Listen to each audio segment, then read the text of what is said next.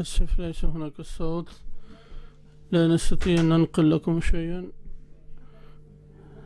للأسف لا يوجد هناك الصوت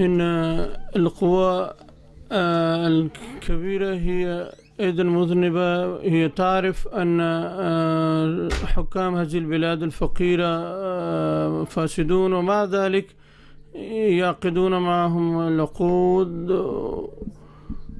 وهذا يعني أن نيتهم ليست حسنة بل هي شريرة فلو فحسن الأمر لوجدنا أن كل هذا بسبب أعدائهم للإسلام وكراهيتهم له إن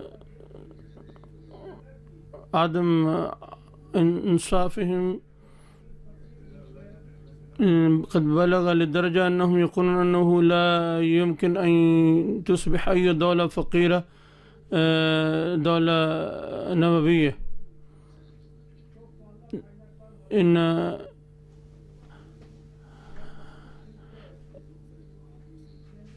أن تصبح دولة نووية يكلف كثيرا ومع ذلك إنهم يقول لن نسمح لأحد من الدول الفقيرة أن تكون هذه الدول الفقيرة دول نووية وقد كتبت بعض الجرائد أن إسرائيل قالت صريحة بأنها لا تريد أن تكون حولها أي دولة نووية فهناك بعض الشرفاء بينهم الذين يكتبون الحق ويقولون الحق في هذه الأيام يقولون أن إيران تخطئ حيث تريد أن تصبح دولة نووية ولكن إذا كانت هي تخطئ فإسرائيل أيضا تخطئ كثيرا ولكنهم لن يسمحوا لإيران لأنها دولة إسلامية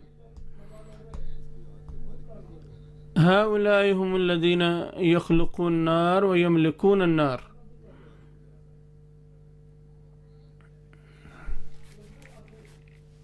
وهذه النار هي التي سوف تدمرهم وتحولهم رمادا يقول الله تعالى سيصلى نارا ذات لهب سوف يقع في هذه النار عاجلا في الأيام الأخيرة كنت كتبت رسائل إلى رؤساء حكام الدول وقلت لهم إذا لم تعودوا للصواب فإن نار الحرب سوف تلتهبكم جميعا ولن تبقي ولا تذر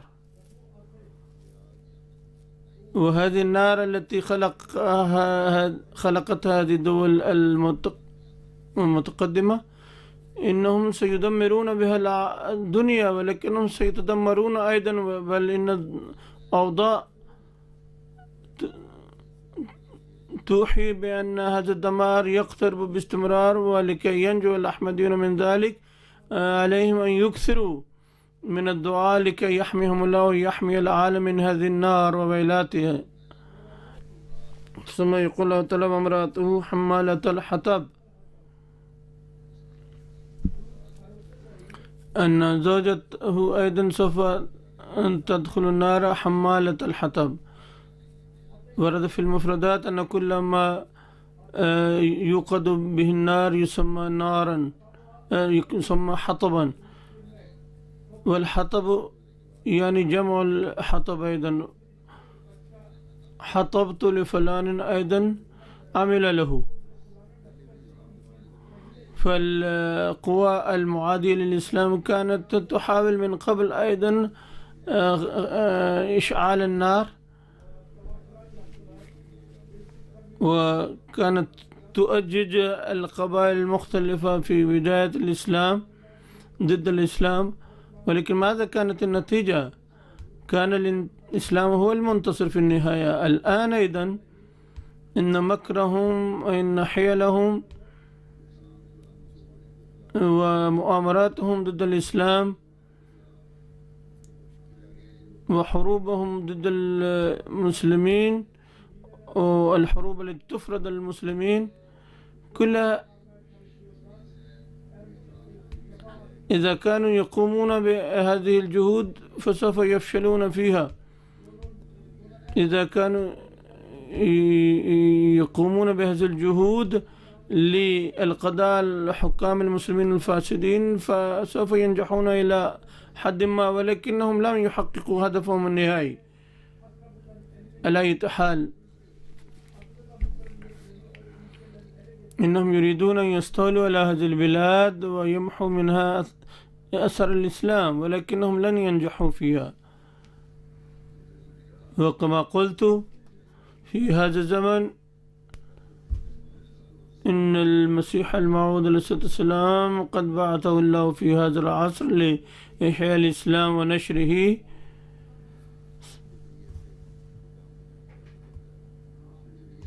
وبواسطته يتم هذا الأمر ويتسع.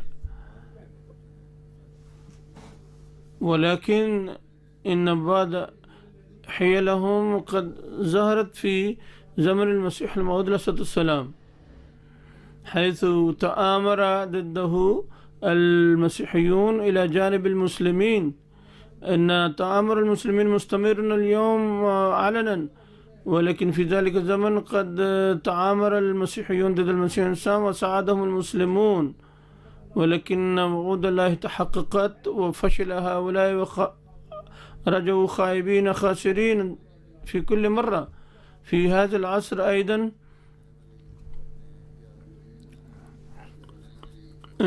إن هذه البلاد التي تحمل هذه الوقود وتساعد هؤلاء أهل الغرب، هذه البلاد التي تنتج البترول، إنها تساعد هذه القوى المعادية للإسلام بثروتها. ثم إن هذه البلاد المنتجة للنفط تقوم بمؤامرات ضد الأحمديين، وحيثما نذهب للدعوة ونفتح المراكز فإن 3/4 من هذه البلاد الإسلامية المنتجة للبترول يبعثون وفودهم ويفتحون المدارس والجامعات ضدنا ويبنون المساجد لأعدائنا. وبعض الأحيان يصل علماءهم المزعومون إلى بعض المناطق التي فيها جماعاتنا ويقولون لأهلها نحن نعطيكم المال فنبني لكم المسجد، ولكن عليكم أن ترتدوا عن الأحمدية.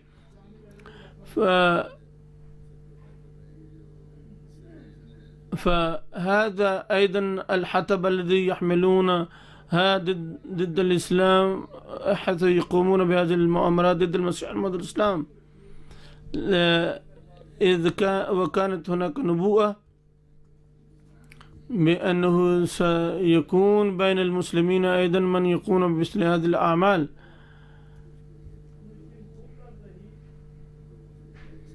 فهذه النبوة أيضا قد تحققت عن طريق هؤلاء، فبدلا من أن يؤمنوا ويعينوا وينصروا إمام هذا الزمان يعادونه ويؤججون النار ضده في مختلف الأماكن. ثم يقول الله تعالى في جيدها حبل من مسد، سيكون فيه حبل من ليف النخل. إن أعداء الإسلام وأعداء المسيح الإسلام وجماعته للأسف يتم عن طريق بعض المسلمين أيضا للأسف. من ناحية يعاد الإسلام القوى المعادية للإسلام، هذه القوى المعادية من ناحية تعادينا نحن الجماعة الإسلامية الأحمدية، ومن ناحية أخرى إن هؤلاء العلماء المسلمين المزعومين أيضا يعادوننا، وتدعمها هذه الدول النفطية، وتزداد هذه المعارضة والعداوة يوما فيوما.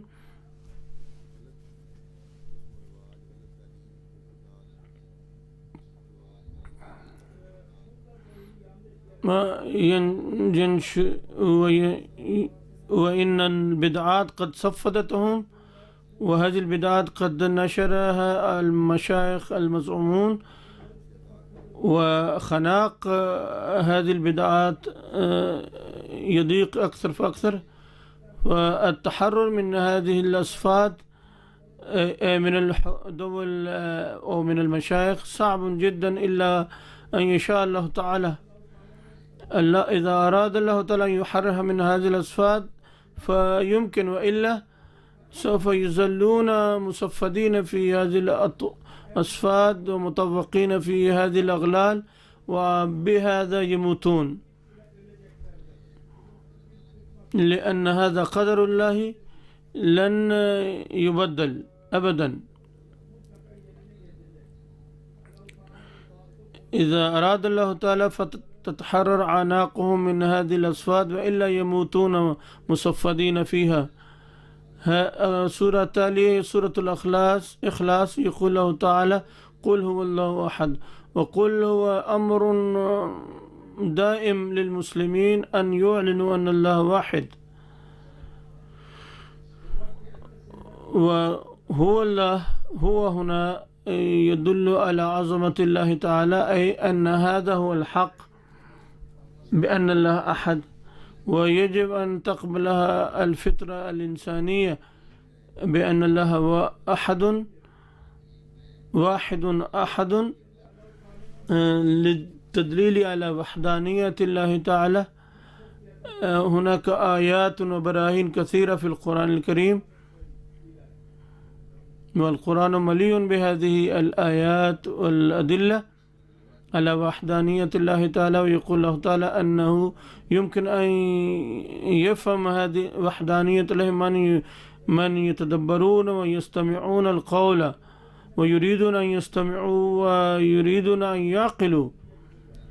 أما العميان عقلا لن يفهموا ويعوا وحدانية الله تعالى. أما الذين يفكرون ويعقلون فإنهم يفهمون وحدانية الله تعالى.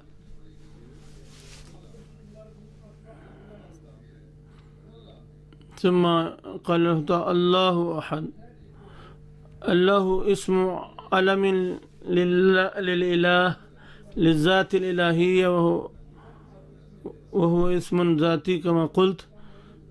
يقول المسيح السلام في شرح اسم الله إن الإله الذي يجيد القرآن وأن نؤمن به هو منزه عن النقائص ومتصف بالصفات الكاملة كلها، لأن الاسم الله يطلق على من لا عيب فيه، والكمال نوعان، أحدهما من حيث الحسن والثاني من حيث الإحسان، وكلا الكمالين موجود في هذه الكلمة، والأمم الأخرى اختارت لله تعالى أسماء غير جامعة.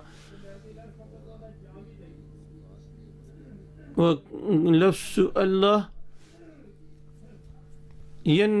ينفي ويرفض كون الآلهة الأخرى حقة.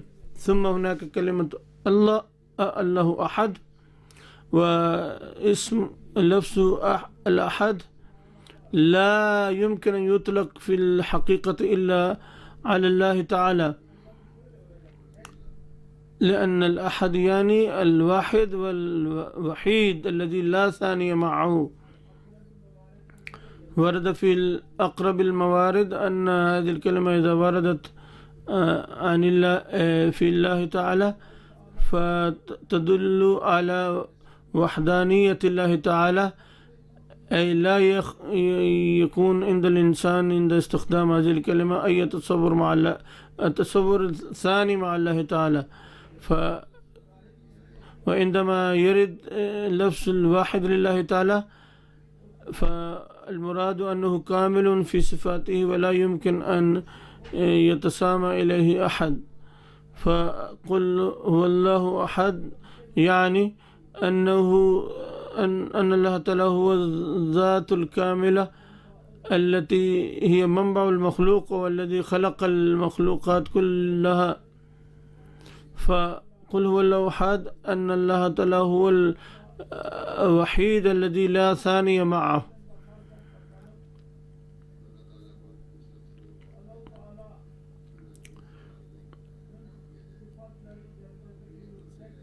من حيث تدبرنا في صفات الله تعالى وجدنا أنه الوحيد، إنه منذ الأزل وسيبقى إلى الأبد، ليس كمثله شيء. هذا هو معنى الله. ثم الله تعالى يقول الله الصمد. الصمد من لا يحتاج إلى غيره والجميع محتاجون إليه، وهذه الذات هي الله تعالى. عند الحاجة إن الله وحده الذي يجب أن يرجع إليه الإنسان أو يمكن أن يرجع إليه الإنسان ليسد حاجته.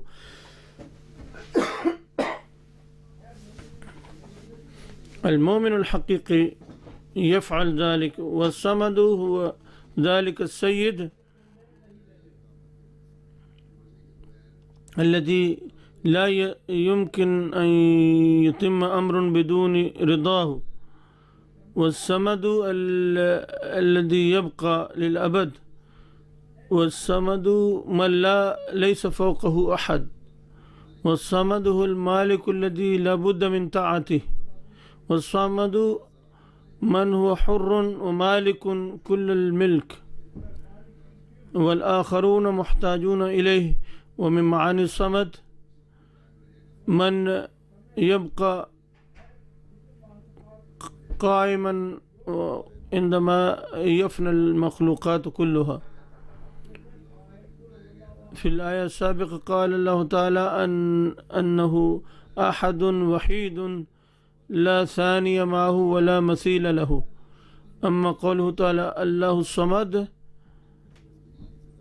فيؤكد هذا الأمر ويوضحه أكثر كما هو واضح من معناه، أي أنه الله تعالى ليس بحاجة إلى أحد لخلق هذا الكون.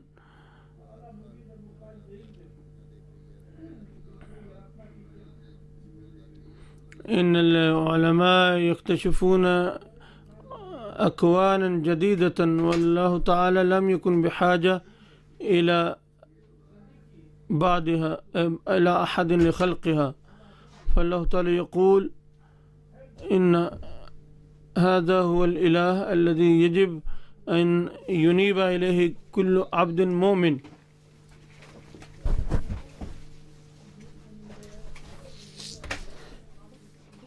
ولا تبقى أي حاجة إلى الإنابة إلى أحد.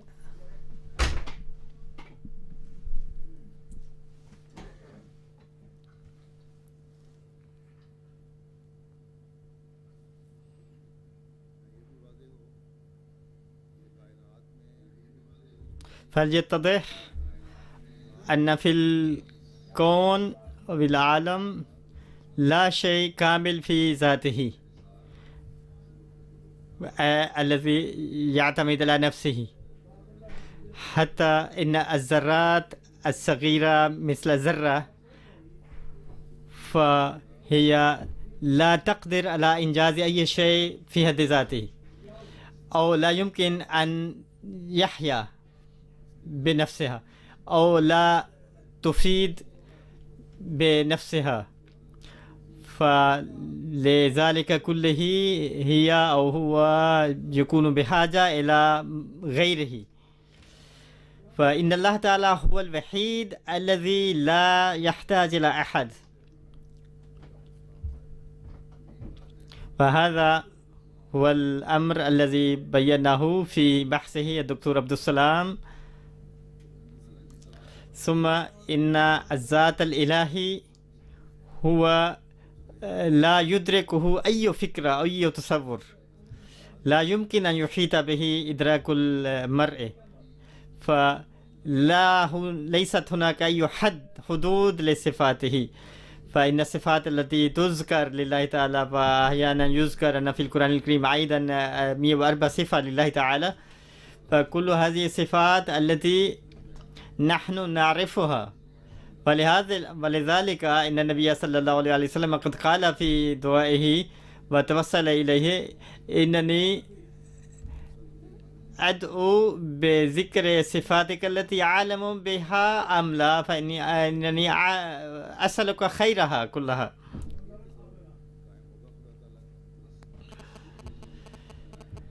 فعندما تتحقق هذه الفكرة عن الله تعالى، وعندئذ يمكن أن يحدث الإدراك الصحيح لله تعالى. وهذا ما يجب أن يسعى لإحرازه المؤمن لكي تتحقق وحدانية الله تعالى وتنكشف عليه حقيقة وحدانية الله تعالى على وجه حقيقي. ثم قال: لم يلد ولم يولد. هذه هي الآية التالية: إنه ليس والدا لأحد وليس مولودا. ثم وهذا الأمر هو مرة أخرى يقوي ويثبت أنه الصمد. إن الله تعالى هو أرفع من كل حاجة، لأن المحتاج أو بالحاجة تنشأ الفكرة أنه بحاجة إلى أحد، وبدونه لا يستطيع أن ينجز تلك المهمة، أو لمواصلة أعماله هناك حاجة بعده. فهو منذ الأزل وسوف يبقى إلى الأبد ولا يموت. لهذا ليس هو مستغن عن أي ولد أو طفل أو ابن، فليس للكفارة ولا لعمل آخر، وليس بحاجة إلى أي ابن، ولم يكن له كفوا أحد.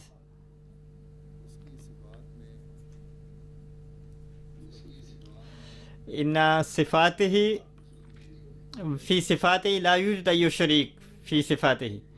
فبعد هذا القول وبهذا القول قد أبطل الفكرة بأنه كان مثله أحد أو يمكن أن يكون في المستقبل. فإن العقل أيضا يقتضي أن يكون الله تعالى هو واحد منبع كل قدرة وقوة. فإذا كانت هناك آلهة أخرى فسوف تحدث المشاكل فيما بينهم، وسوف تحدث المعارك بينهم. يقول سيدنا المسيح الموعود عليه الصلاة والسلام: إن هذه العبارة القصيرة جدا التي هي أقل من سطر واحد يجب أن ينظر إليها أنه بأي لطافة وبأي جمال نزه الله تعالى فيه. وتفصيل ذلك أن الشرك هو أحيانا يكون في العدد أو في المرتبة أو في النسب أو في الفعل أو في التأثير.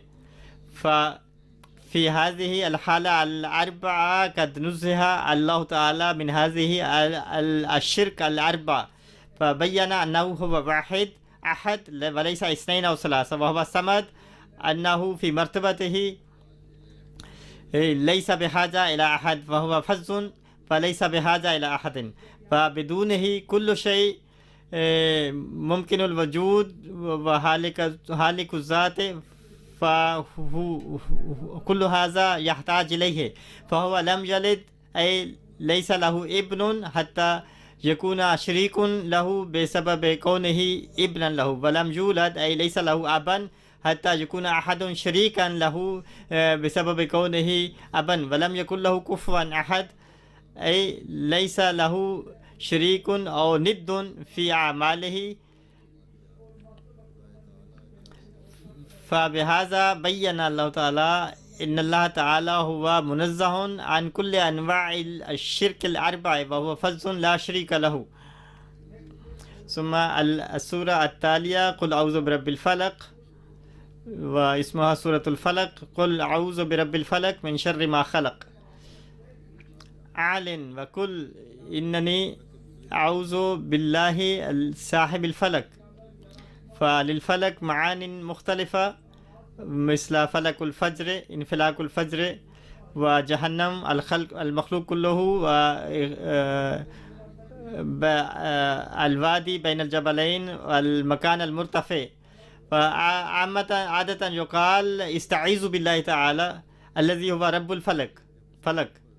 إن المؤمن يجب أن يدعو أن الإسلام عندما سوف ينقضي عصر الظلام وتنشأ النشأة الثانية للإسلام، فيجب أن يدعو أن يبقى هذا السراج مشمسا. فهذا دعاء لاستمرار زمن المسيح الموعود الإسلام. ليت المسلمين يفهمون هذا وينتبهوا إلى هذا، ويجب على الأحمديين أيضا أن ينتبهوا إلى هذا الدعاء. هذا الدعاء عندما يقوم به الإنسان وبعده يسعى ويجتهد أن العمل الذي من أجله يدعو الله تعالى، وإن الشيء الذي يحبه والمسيح الموعود الإسلام الذي آمن به، أن يكون مساعدا له وسلطانا نصيرا. فمن واجب الأحمديين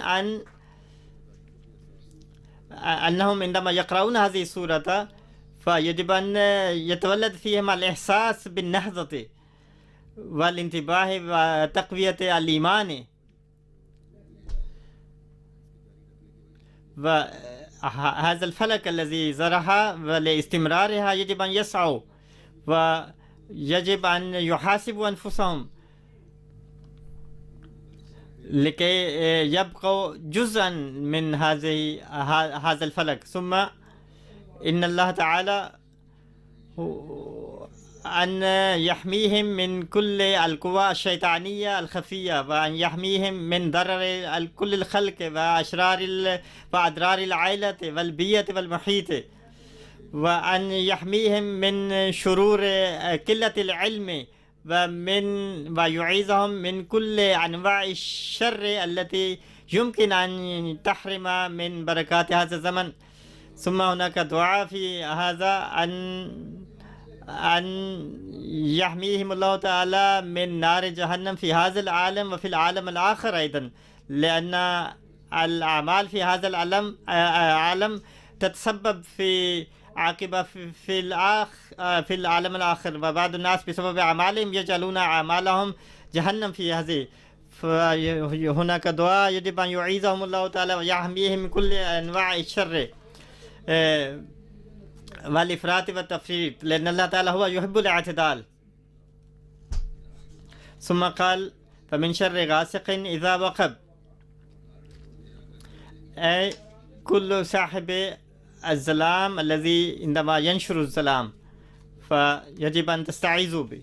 فمن معاني الغاسق الظلام الحالك، أو الليلة أو الخسوف أو الكسوف أو غروب الشمس.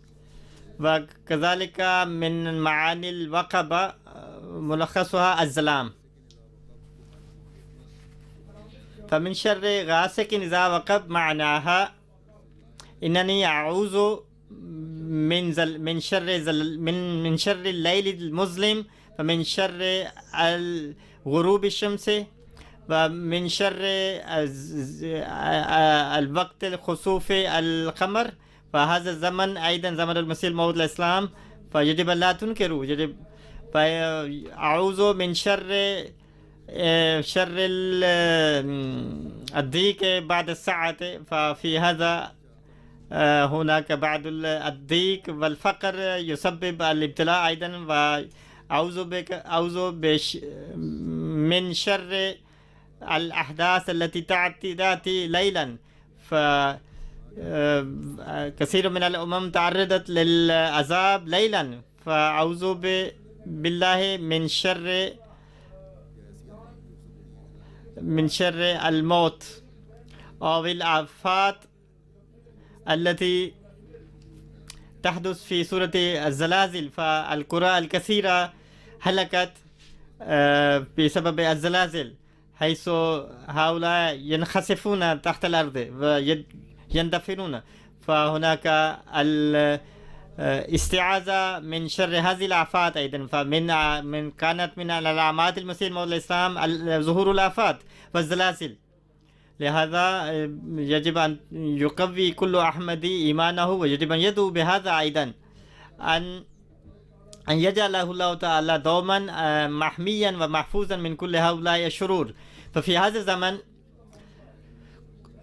إن الدعاء من حماية كل هؤلاء الشرور هو لأن الشرور سوف تتفاقم وتصل منتهاها. كل هذه الشرور سوف تصل منتهاها، لكن الله تعالى إن النظام الذي قامه إذا تمسكتم به وحميتم الإيمان فسوف تعملون من هذه الشرور وتحفظون من هذه الشرور.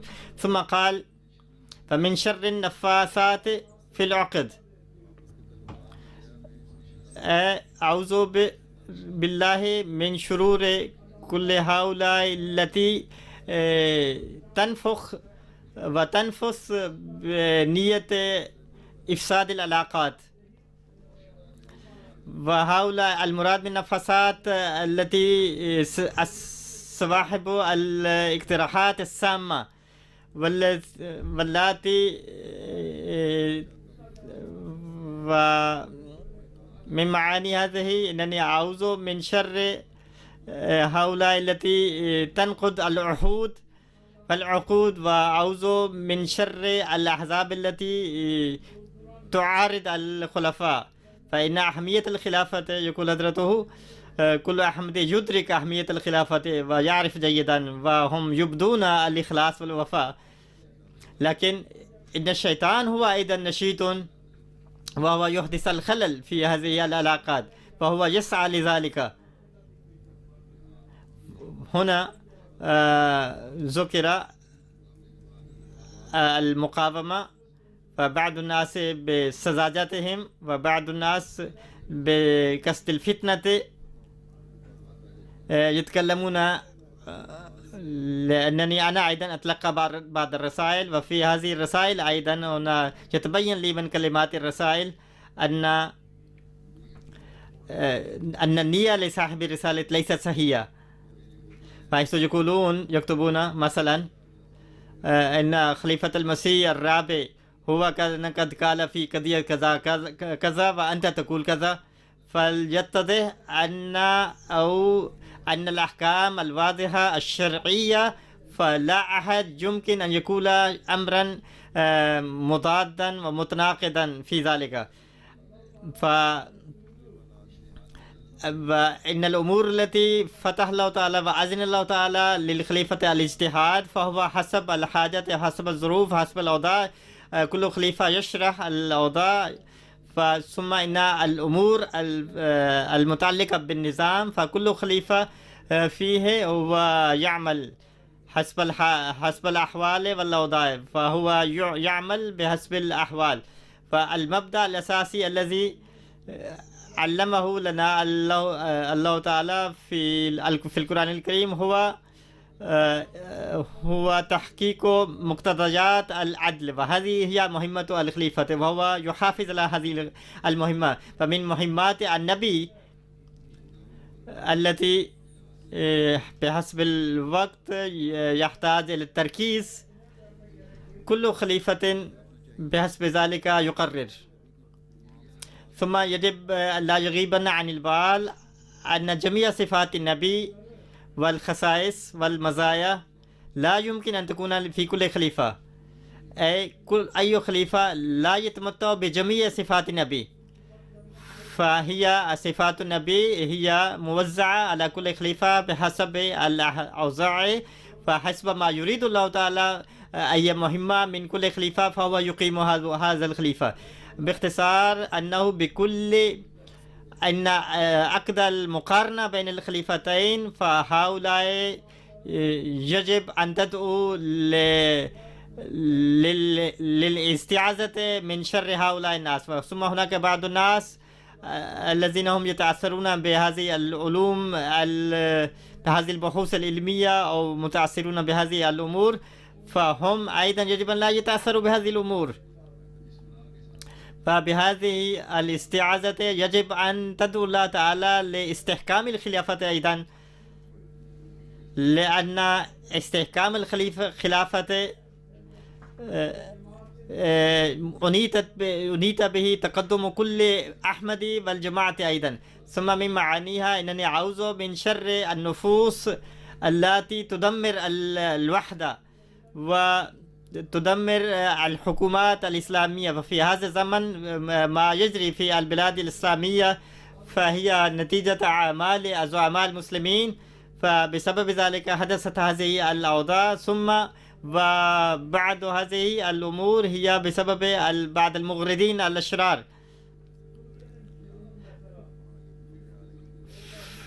فحيث تصلني الرسائل أن القاعدة وبعض الجماعات الأخرى التي تحب الفتنة هي راسخة في هناك. ربما كان الحديث عن سوريا أو إيران لم أفهم. فيجب أن تدعو الله تعالى أن يحمي الله تعالى الأمة الإسلامية من هذه الشرور، وهناك حاجة ماسة وشديدة للدعاء. فمهما كانت معاملتهم لنا علينا أن ندعو لهؤلاء، لكل من ينسب نفسه إلى النبي صلى الله عليه وسلم. فمن شر حاسد إذا حسد، أي إنني أعوذ من شر الحاسد. ففي هذه السورة رسمت صورة المادية للحياة الظاهرية المادية التي تتعرض وتواجه الأخطار الكثيرة عندما حيث إن الإنسان عندما يحرز الأمور الجادة والأعمال الجادة، وخاصة إذا كان مهمته أن يعرف العالم بنور الصدق، فإن هذه القوى الشيطانية التي مهمتها نشر الظلام والتي لا تحب الروحانية فهي تنحت لمعارضة هؤلاء. فعندما يحدث وينفجر الفلك والفجر، وخاصة عندما يحدث هذا للجماعات الإلهية، وفي هذا الزمن الجماعة الإسلامية الأحمدية هي الوحيدة التي طلع عليه الفجر، فالحاسدون هم بجميع قواهم يعادون ويسعون لحرمانها من هذا النور.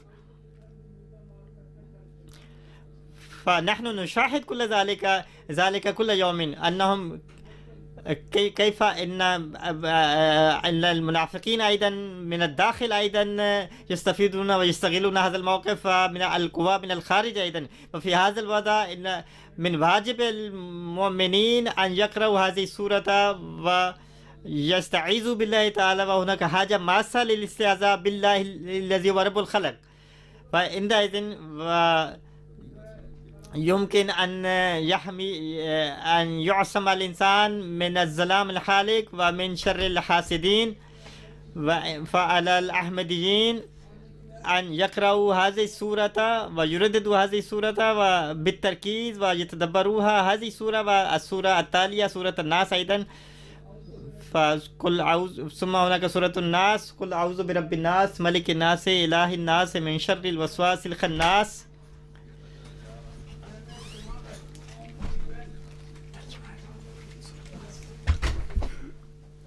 استمر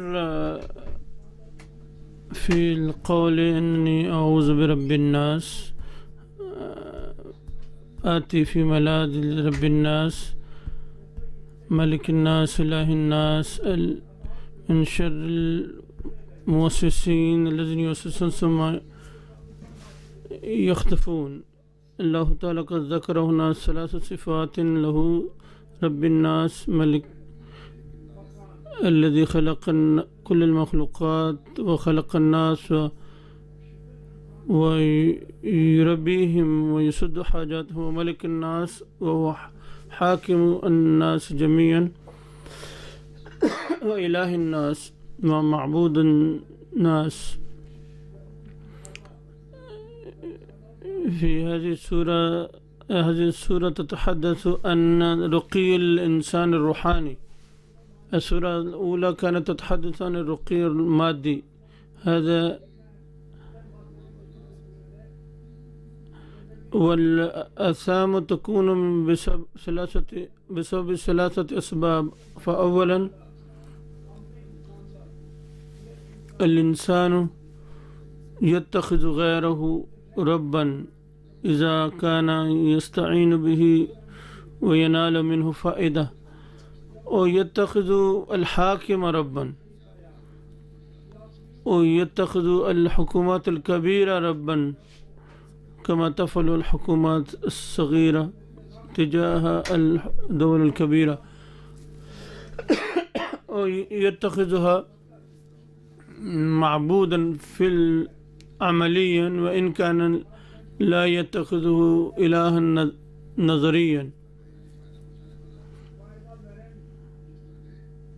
ويطيع كما يقوله هذا الذي ينفعه.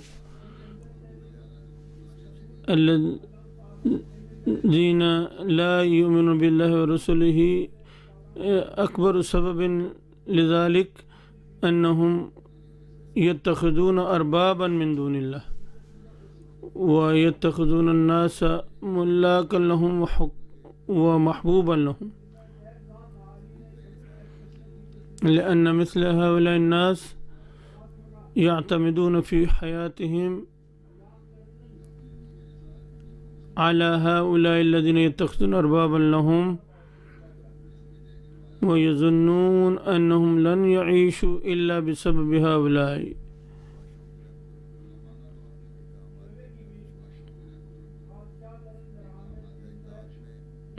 يعيش الواحد على رحمة الحاكم ويتجاوز في طاعة الملك والحاكم حتى يخرج عن طاعة الله تعالى.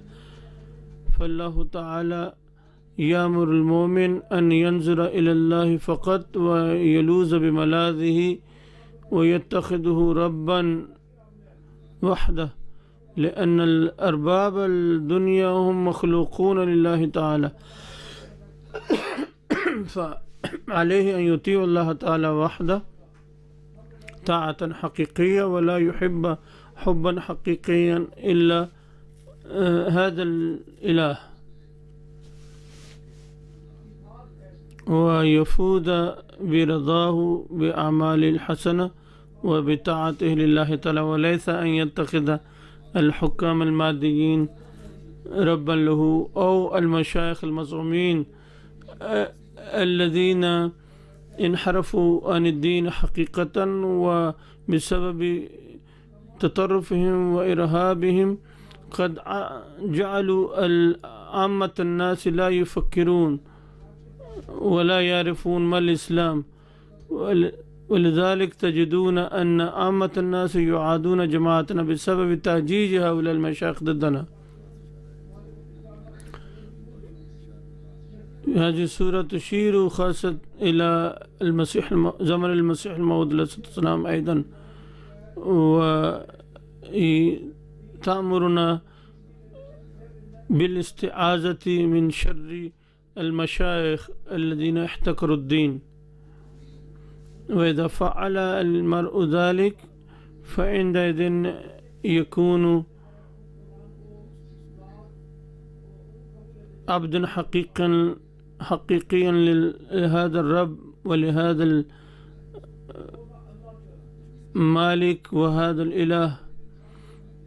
وإذا فكر هكذا نجا من شر الشيطان.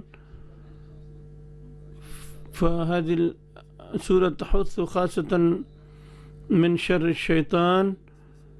ليت الأمة الإسلامية تعلم هذا السر. ثم يقول الله تعالى: الذي يوسوس في صدور الناس من الجنة والناس. وهذا معناه أن القوى الشيطانية تنفس أفكارا خاطئة في العقول، وتنفث هذه الأفكار الشريرة في عقول كبار الناس وعامة الناس أيضا. لا أحد يخلو وينجو من شر هؤلاء الموسوسين.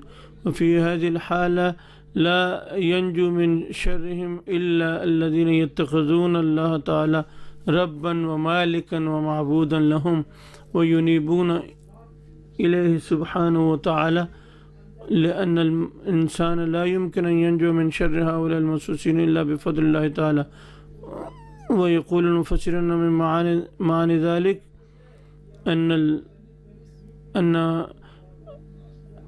أن عادة الوسوسة توجد في الكبار وفي الصغار أيضا. فكل هؤلاء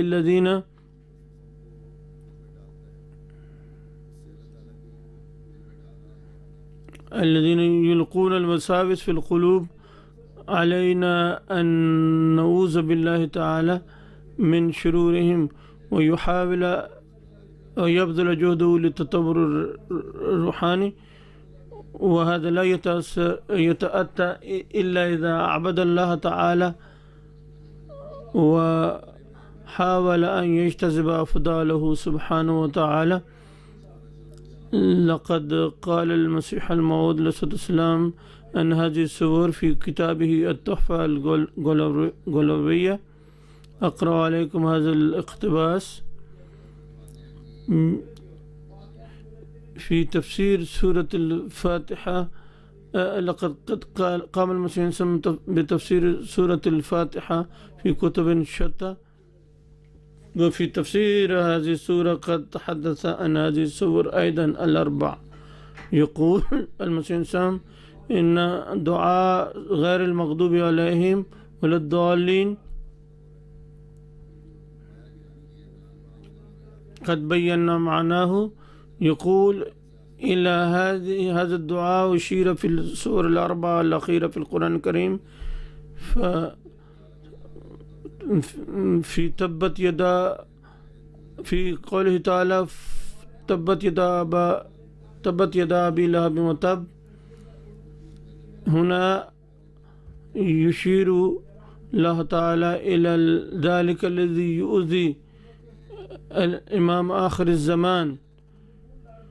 وترون كيف إنهم في باكستان خاصة في كل استمارة حكومية جعلوا خانة ضد الأحمديين. فكيف يمكن أن ينزل على مثل هؤلاء فضل الله تعالى؟ قال الله تعالى في أول سورة من السور الأربعة الأخيرة في القرآن الكريم: تبت يدا أبي لهب وتب. فالله تعالى لعن من آذى الرسول صلى الله عليه وسلم في البداية. كذلك هذه السورة تلعن الذين يؤذون المسيح الموعود في الزمن الأخير. وإليه يشير الله تعالى في قوله تعالى: هو الذي أرسل رسوله بالهدى ودين الحق ليظهره على الدين كله وكما قال المفسرون هذه الآية تتحدث عن الرسول صلى الله عليه وسلم وعن المسيح الموعود أيضا، وهذا ليس لا غرابة فيه. يمكن أن تتعلق الآية واحدة بالرسول صلى الله عليه وسلم وبالمسيح الموعود عليه السلام، وهذا قد كثر استخدامه في القرآن الكريم، وهناك أمثلة كثيرة كما ذكرنا قوله تعالى: هو الذي أرسل رسوله بالهدى ودين دين الحق ليظهره على الدين كله.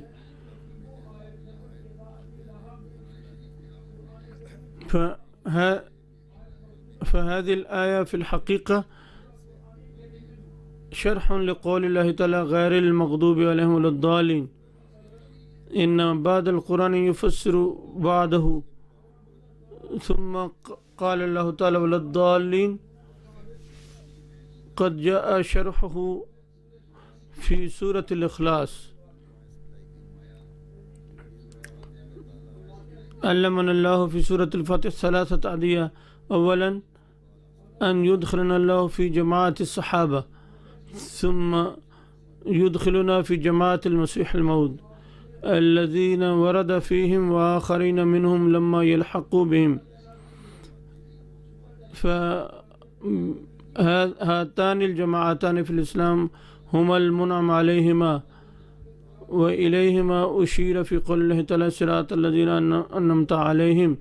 لو قرأت القرآن كله لوجدت أن هناك جماعتين فقط: جماعة الصحابة وجماعة آخرين منهم الذين هم على شاكلة الصحابة، وهي جماعة المسيح الموعود. فإذا دعوتم اهدنا الصراط المستقيم صراط الذين أنعمت عليهم، فضعوا في الاعتبار إنني أطلب صراط جماعة المسيح الموعود. أما الدعاء الثاني غير المغضوب عليهم، أي والمراد منه الذين يؤذون المسيح الموعود. وفي آخر القرآن جاءه تبت يدا أبي لهب وتب. والدعاء الثالث هو ولا الضالين. وقد جاء إذاؤه في آخر القرآن سورة الإخلاص: قل هو الله أحد الله الصمد لم يلد ولم يولد ولم يكن له كفوا أحد. والسورتان التاليان سورة الفلق وسورة الناس هما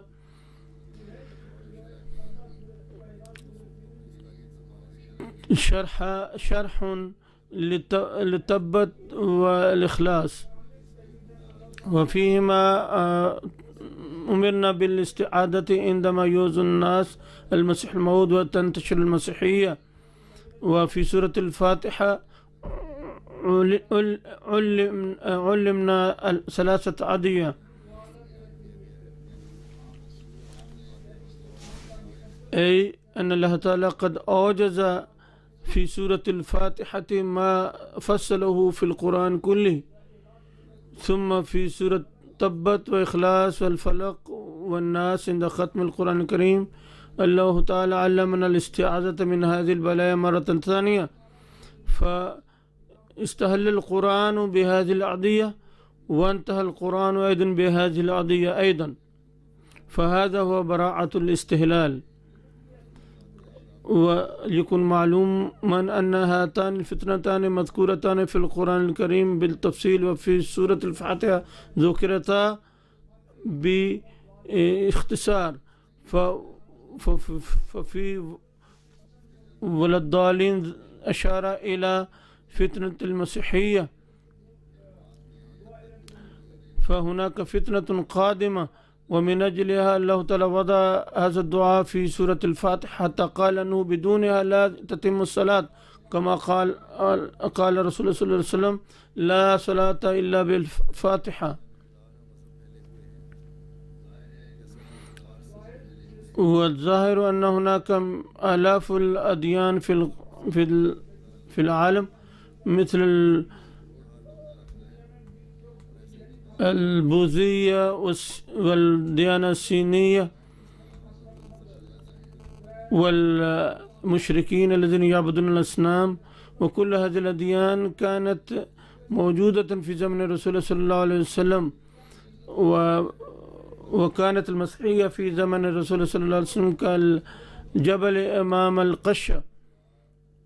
فلماذا لم يعلمنا الله تعالى الندوة أن يعيذنا من شر الديانة البوذية أو الهندوسية أو الصينية أو من شر الأديان الوثنية، وإنما علمنا أن ينجينا الله تعالى من شر فتنة الديانة المسيحية. وهذا إشارة إلى أن المسيحية سوف تتفاقم فتنتها في الزمن الأخير، ولذلك علمنا الله تعالى هذا الدعاء بحسب علمه بالنسبة للزمن الأخير. كان يعلم أن كل الأديان الأخرى من الصينية والفارسية والهندوسية كلها سوف تصاب بالزوال ولن تهدد الإسلام، ولكن الفتنة المسيحية سوف تتفاقم وتتطاير،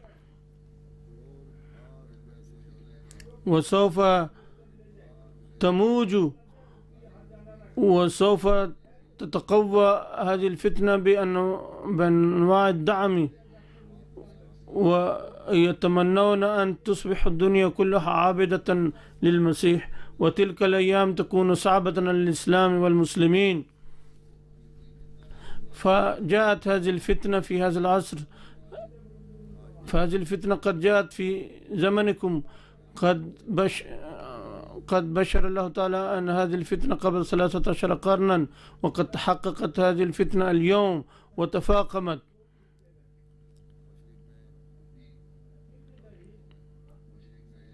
اليوم أيضا هناك هجمات تشن من قبل المسيحية على الإسلام، ولكن المسيح والإسلام هنا يشير إلى الهند، كما ذكر الله تعالى هذه الفتنة في بداية القرآن كذلك ذكر في آخر القرآن لكي يؤكد هذا الأمر ويرسخ في القلوب. لقد سمعتم كثيرا عن ذكر هذه الفتنة في سورة الفاتحة، هذه الفتنة العظيمة قد ذكرت في آخر القرآن ونفصلها قليلا، وهي والأدعية التي تقومون بها يجب أن تدخل فيها هذه الأدعية، وهي قل هو الله أحد الله الصمد لم يلد ولم يولد ولم يكن له كفوا أحد، وبسم الله الرحمن الرحيم قل أعوذ برب الفلق من شر ما خلق ومن شر غاسق إذا وقب ومن شر حاسد إذا حسد. بسم الله الرحمن الرحيم قل أعوذ برب الناس ملك الناس إله الناس من شر الوسواس الخناس الذي يوسوس في صدور الناس من الجنة والناس. ويترجم المسيح سام هذه الآيات ترجمة تفسيرية ويقول قولوا أيها المسلمون للنصارى إن الله أحد وهو غير محتاج ولم يلد ولم يولد وليس مثله أحد، وإذا رأيتم فتنة النصارى تصبحون هدفا لفتنتهم فادعوا يا رب إننا ندعو نستعيذ بك يا خالق الصباح من فتنة داخلية وخارجية، وأعوذ بك من شر إنكار المسيح الموعود ومن فتنة النصارى، وأعوذ بك من فتنة الظلم عندما تشتد، وأعوذ بك من شر الذين هم كالنساء ويوسوسون وينفثون سمهم في علاقات الناس ويثيرون المطاعن عداء وحسدا من عند أنفسهم.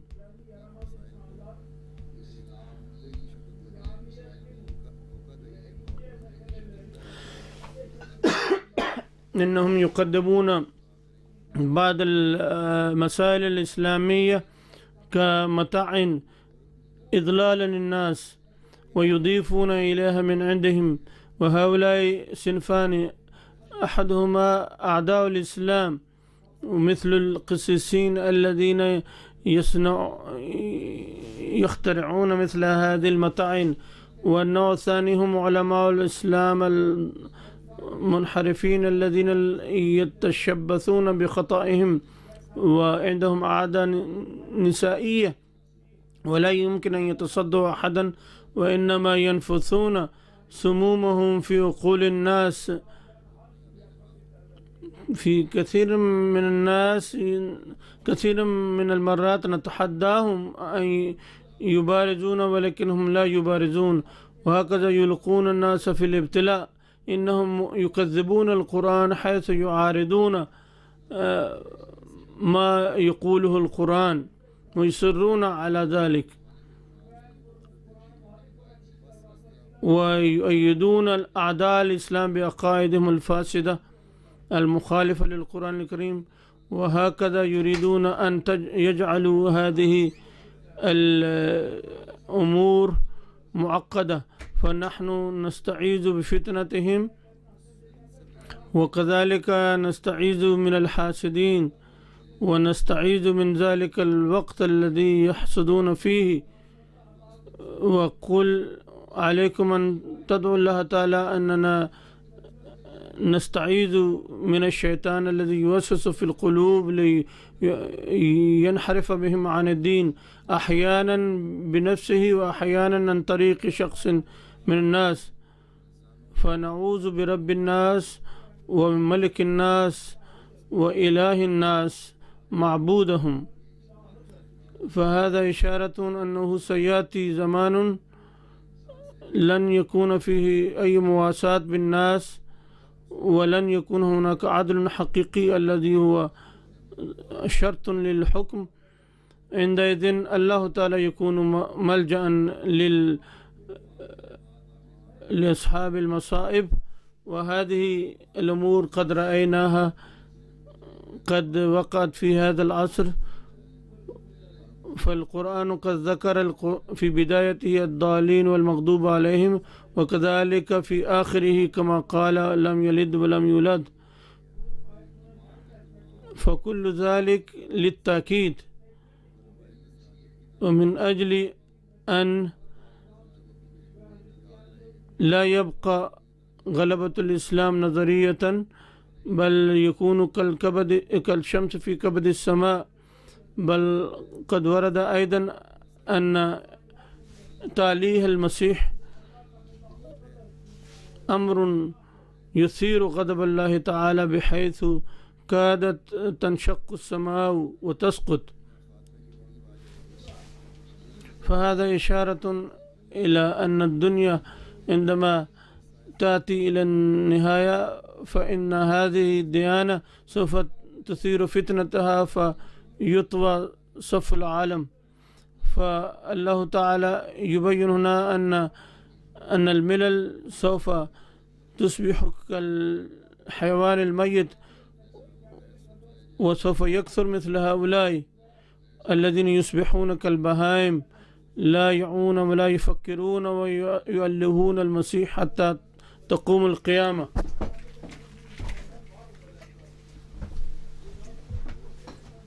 ثم يقول أكثر عن سورة الإخلاص من سورة الناس: إن الجن هو ما يشن الغارة خفيا ويحبون مثل النحاش، وكانت عاقبة هذا الحب كما كان في البداية، فإن آدم تعرض للمصيبة والآفة وبعد ذلك تاب إلى الله تعالى وطلب منه الخير، وهكذا هؤلاء هم يقدمون الحياة الأبدية التي قدمها الثعبان، ولهذا قضى على ذلك القرآن الكريم. وكان في ذلك سرا على أن في الزمن الأخير سوف يأتي آدم.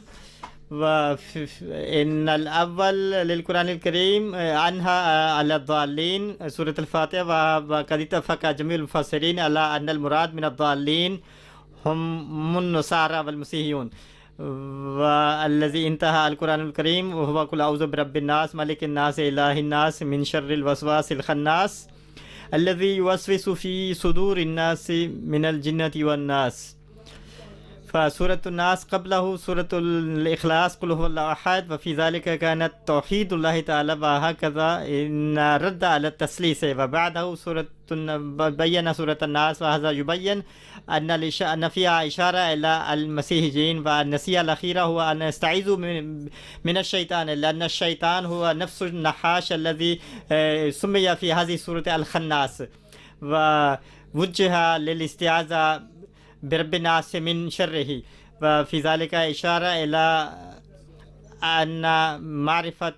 أن تمسكوا بمعرفة الله تعالى والحقائق، وبذلك سوف تنجون وتتخلصون. فهذه هي المهمة التي الأمر المهم الجدير بالذكر، وهو أن تمسكوا بمعرفة الله تعالى والمعارف والحقائق، وعندئذ سوف تنجون من الشيطان، سواء شن الهجوم في سورة المسيح أو في سورة آخر. ففي هذه السورة ذكر خصوصي للشيطان، فحيث تكون معركة بين الشيطان وآدم، وإن الله تعالى سوف ينزل للقضاء عليه، وإن مسيح الله تعالى سوف يقاوم. هذه الكلمة مشيح، فمعناه الخليفة. وفي العربية والعبرية قد ورد الكلمة المسيح، وفي القرآن الكريم ورد كلمة الخليفة. فكان المقدر له أن في هذه المعركة الأخيرة أن خاتم الخلفاء أن ينجح الخاتم الخلفاء الذي سوف يظهر في الألفية السادسة. فيقول حضرته هذا الزمن هو قدر للإسلام النجاح فيه، فإنه إن شاء الله بإذن الله تعالى لن يكون هناك أي سد، أي منع للتقدم الأحمدية. ففي الأخير كما نردد بعد الأدية، وبعد ذلك سوف أقرأ هذه الأدية، وبعد ذلك نقوم بالدعاء الجماعي.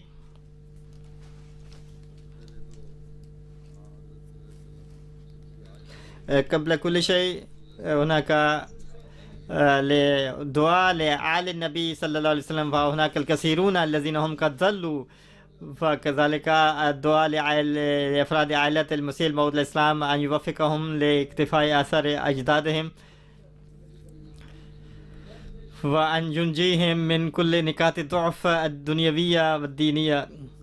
فمن واجبهم هم أيضا أن يحققوا المهمة من أجل المسيح الموعود عليه الصلاة والسلام، وفقهم الله تعالى. وأدعو لصلحاء الأمة الأسلاف والعالم الإسلامي أيضا بشكل عام، وأدعو للمسلمين أيضا أن يولد فيهم الوحدة والتضامن. وباسم الاتحاد هؤلاء هم توحدوا في السعودية، لكن هنا أيضا قد صدرت القرارات، وهذه القرارات أيضا لم تكن مبنية على الإنصاف، ولهذا لم يحدث الاتحاد فيهم،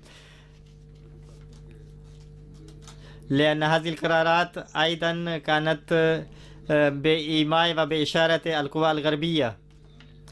ثم أدعو لنظام الجماعة الإسلامية الأحمدية العالمية الرجال والنساء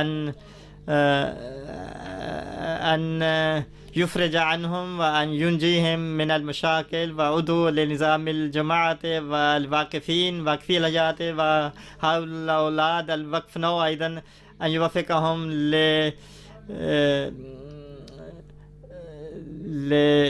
لإنجاز مهماتهم. وهناك الكثيرون قد عينوا لإيصال رسالة الله تعالى في مكانهم. أدعو لاجتناب شر الدجال وفتنته، أن ينجي ويحمي الجماعة من شرهم، لأن هؤلاء هم يسعون للقضاء على أمن العالم وسلامه. أدعو لنشر الإسلام وإشاعة الإسلام والأحمدية، أن يوفقنا لنشر الإسلام. أدعو لشهداء الأحمدية وذويهم أن يكون الله تعالى معهم وأن يرفع درجات الشهداء. أدعو للأسيران في سبيل الله تعالى أن يفرج الله تعالى عنهم عاجلا، وأن يكون معهم مع أهلهم الذين هم ابتعدوا عنهم وافترقوا عنهم، أن فهؤلاء الأسرى ليسوا في باكستان فقط وفي البلاد بل في البلاد الأخرى أيضا يوجد هؤلاء الأحمديون الذين أسروا في سبيل الله تعالى، وبعضهم في البلاد العربية أيضا، وبعضهم المبايعون الجدد الذين قد مضت على بيعتهم سنة وربع تقريبا، فهؤلاء هم أيضا أسروا وسجنوا واعتقلوا، وهم بكل ثبات وصبر هم يحافظون على إيمانهم، وعدوا لهؤلاء أيضا أن يقوي إيمانهم ويفرج عنهم قريبا.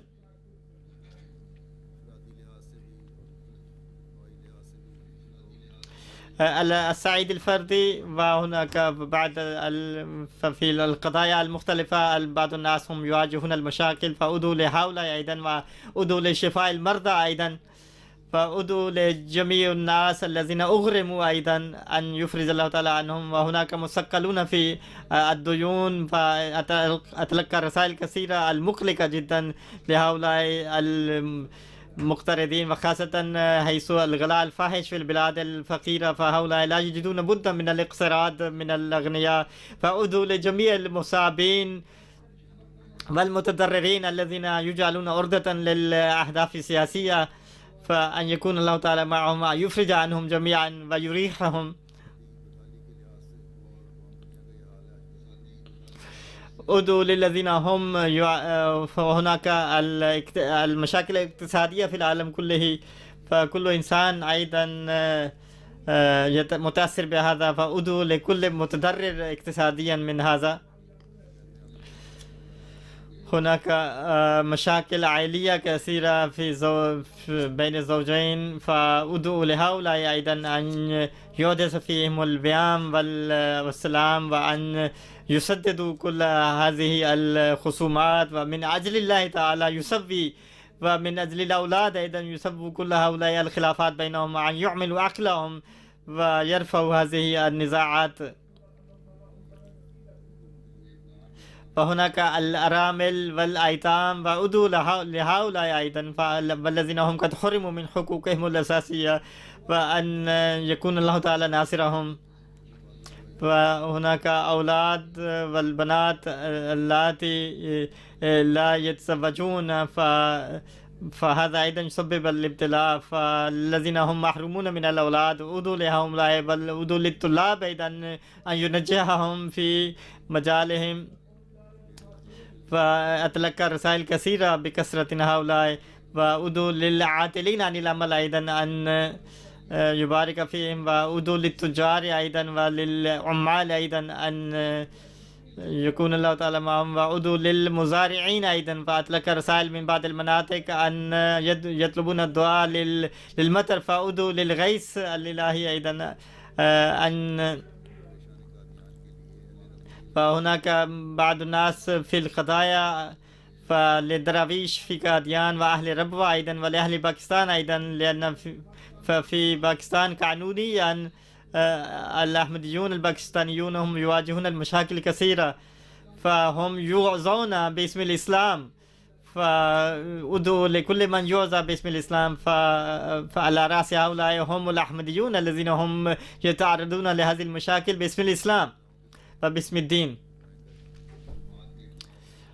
أدعو لانتهاء زمن الابتلاء للأحمديين، أدعو للذين هم قضوا وعودهم في صندوق التحريك الجديد والوقف الجديد، فإنني تصلني هذه الفهارس والقوائم التي للذين هم أدوا واجباتهم. ثم أدعو لكل من يخدم الجماعة رجالا ونساء في أي مجال كانوا، فأدعو لأن يساعدهم الله تعالى وينصرهم ويفرج عنهم. فأدعو للعاملين في MTA أيضا والعمال والموظفين والخادمين الآخرين أيضا، فالذين هم يواجهون مشاكل والآفات والكوارث الطبيعية أن يحميهم. اللهم صل على محمد وعلى آل محمد كما صليت على إبراهيم وعلى آل إبراهيم إنك حميد مجيد. اللهم بارك على محمد وعلى آل محمد كما باركت على إبراهيم وعلى آل إبراهيم إنك حميد مجيد. هناك دعاء في الحديث